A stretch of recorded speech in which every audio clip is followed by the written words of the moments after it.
ఎప్పుడైతే మాకు అన్యాయం జరుగుతుంది అనుకుంటారో అక్కడ మేమిక వేరుగా ఉంటామన్న భావన వస్తుంది. ఇప్పటికే దక్షిణాదికి ఆ భావన ఉన్నది. రేవంత్ రెడ్డి దక్షిణాదికి ఇప్పుడు లీడర్ కావడానికి సిద్ధమైండు. మరి దక్షిణాదికి లీడర్ అయ్యి ఆయన లీడర్షిప్ కోసం అవుతాడా, మరి దక్షిణాదికి మేలు చేయడం కోసం అవుతాడా అనేది ఇప్పుడు ఇంకా తెలియదు. ఎందుకంటే ఇప్పుడు తెలంగాణకు మేలు చేస్తానని రకరకాల హామీలు తీసుకొని వచ్చి ఇప్పుడు తెలంగాణలో ఏం జరుగుతుందో మనం చూస్తున్నాం.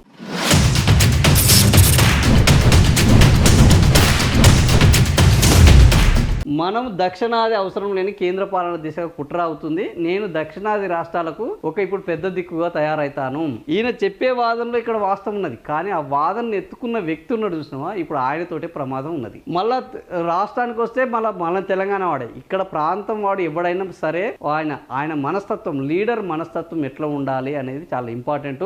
ఈ రోజు కేంద్రం చేస్తున్న కుట్రలో రేవంత్ రెడ్డి చెప్పింది 100% వాస్తవం. ఏంది ఈయన చెప్తున్నాడు, ఉత్తరాది కోసమే లోక్సభ నియోజకవర్గాల పెంపు, కానీ కాదు, అది తప్పు. ఎందుకు అనంటే నియోజకవర్గాల పెంపు అనేది వరుసగా జరుగుతున్న కార్యక్రమం, ఇప్పుడు కొత్తగా జరుగుతున్న కార్యక్రమం కాదు. 1952లో జరిగింది, 63లో జరిగింది, 73లో జరిగింది. 3 సార్ల ఈ పునర్విభజన అనేది జరిగింది. మళ్ళా ఈ పునర్విభజనకు మంగళం పాడింది ఎవరు అని అంటే మళ్ళా మన మేడం ఇందిరాగాంధీ గారు, కాంగ్రెస్ నాయకురాలే. ఆమె చేసిన అరాచకాలు నిన్న చెప్పినా కదా, కుటుంబ నియంత్రణ, కుక్కర్ని పట్టుకొని మనం ఇప్పుడు ఎట్లా కుటుంబ నియంత్రణ చేస్తున్నామో ఆ రోజు మొగోళ్ళను పట్టుకొని అట్లా కుటుంబ నియంత్రణ చేసిన మహానాయకురాలు ఇందిరాగాంధీ. ఈ దేశంలో ఒక మాయను మచ్చగా ఎమర్జెన్సీని పెట్టింది ఈమె. ఈ దేశంలో కంటిన్యూగా జరుగుతున్న పునర్విభజనను, నియోజకవర్గాల పునర్విభజనకు మంగళం పాడింది ఈమె. సో ఈమె 1876లో ఆపేసింది.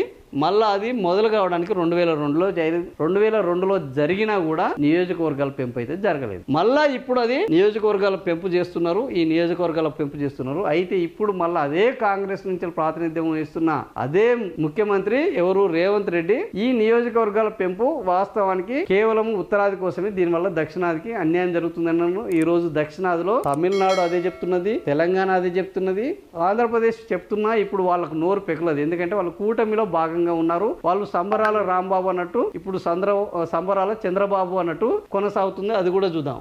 భలే ఛాన్సులే, రాష్ట్రంలో నియోజకవర్గాల పెంపు సందడట. సో అట్లా వాళ్ళు సంబరాల్లో ఉన్నారు. నియోజకవర్గాల బాబు ఇప్పుడు సంబరాల చంద్రబాబు అయిపోయాడు, ఆయన సంబరాలు చేసుకుంటున్నాడు. వాస్తవానికి ఇది దక్షిణాది రాష్ట్రాలకు ఒక పెద్ద ప్రమాద గంటిక. ఎందుకు అనంటే ఈ రోజు దక్షిణాది మొత్తం కలిసినా కూడా ఉత్తరాదిలో 4 రాష్ట్రాల సీట్లకు సమానంగానన్ని సీట్లు మనకున్నాయి. వాళ్ళ సీట్లు అనూహ్యంగా పెరుగుతున్నాయి. ఈ 50% కోటా జనాభా ప్రాతిపాదికన చేసినా నష్టమే, 50% కోటా చేసినా నష్టమే. దీనికి ఒక రేషనలైజేషన్ విధానం తీసుకొని రావాలి. ఎందుకంటే జనాభా ప్రాతిపాదికన చేస్తే మనం జనాభా నియంత్రణ చేసుకొని మనం అట్లా బొగ్గైపోయినాం. 50% చేస్తే ఆల్రెడీ వాళ్లకు ఉన్న సీట్లకు ఉత్తరప్రదేశ్ లో 80 సీట్లు ఉన్నాయి, దాన్ని 50% చేస్తే 120 అవుతాయి. తెలంగాణ, ఆంధ్రప్రదేశ్ మొత్తము అన్ని కలిపినా కూడా 120. ఇప్పుడు మన దగ్గర ఇవి ఎంత 25 అవుతాయి, 17 నుంచి వెళ్ళి వాళ్ళే 35 అవుతాయి. 20-30 వాళ్ళ పాత సీట్లు కూడా సమానం కాదు. తెలంగాణ, ఆంధ్రప్రదేశ్, తమిళనాడు ఇవన్నీ కలిపితే కూడా, తమిళనాడు, కేరళ,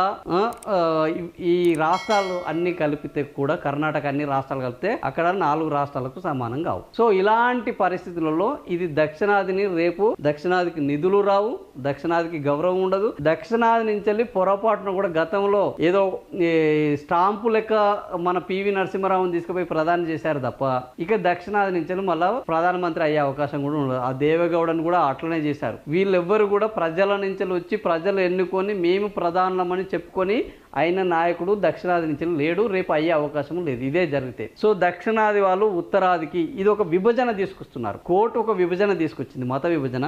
వీళ్ళు రాష్ట్రాల విభజన తీసుకురావడం, ఎప్పుడైతే మాకు అన్యాయం జరుగుతుంది అనుకుంటారో అక్కడ మేమిక వేరుగా ఉంటామన్న భావన వస్తుంది. ఇప్పటికే దక్షిణాదికి ఆ భావన ఉన్నది. రేవంత్ రెడ్డి దక్షిణాదికి ఇప్పుడు లీడర్ కావడానికి సిద్ధమైండు. మరి దక్షిణాదికి లీడర్ అయ్యి ఆయన లీడర్షిప్ కోసం అవుతాడా, మరి దక్షిణాదికి మేలు చేయడం కోసం అవుతాడా అనేది ఇప్పుడు ఇంకా తెలియదు. ఎందుకంటే ఇప్పుడు తెలంగాణకు మేలు చేస్తానని రకరకాల హామీలు తీసుకొని వచ్చి ఇప్పుడు తెలంగాణలో ఏం జరుగుతుందో మనం చూస్తున్నాం. సో ఒక ప్రూవెన్ లీడర్, నిజంగానే సమాజం కోసం కట్టుబడే లీడరు, సమాజం కోసం ముందటికి వస్తే ఎవరైనా ఆయన ఎంట్రీ నిలబడాలి. కానీ ఇట్లాంటి ప్రూవెన్ లీడర్ ఇట్లాంటి కనుక ఎత్తుకొని వస్తే ఇంకా ఆయన రేపు కేంద్రంలోకి పోయి ఆయన పదవి తీసుకోవడం తప్ప ఇక్కడ ఉన్న వాళ్ళని మొత్తం ముంచి ఏంది అడుగున తొక్కేసే బ్యాచ్. ఇట్లాంటి వాళ్ళు ఈయన చెప్పే వాదనతోటి ఎక్కిబిద్దాం, కానీ ఈయన చెప్పే నాయకత్వం ఉన్న చూసినా అది దరిద్రమైన నాయకత్వం ఖచ్చితంగా. ఎందుకంటే నాయకుడికి మంచి లక్షణాలు లేకుండా ఆయన వాదం మాత్రమే మంచిదైతే ఈ రోజు తెలంగాణలో ఆయన ఇచ్చిన 6 గ్యారంటీలు అద్భుతం, కానీ అమలు ఉండదు. ఆయన పీఠం ఎక్కేంత వరకే పనికొస్తుంది. పీఠం ఎక్కిన తర్వాత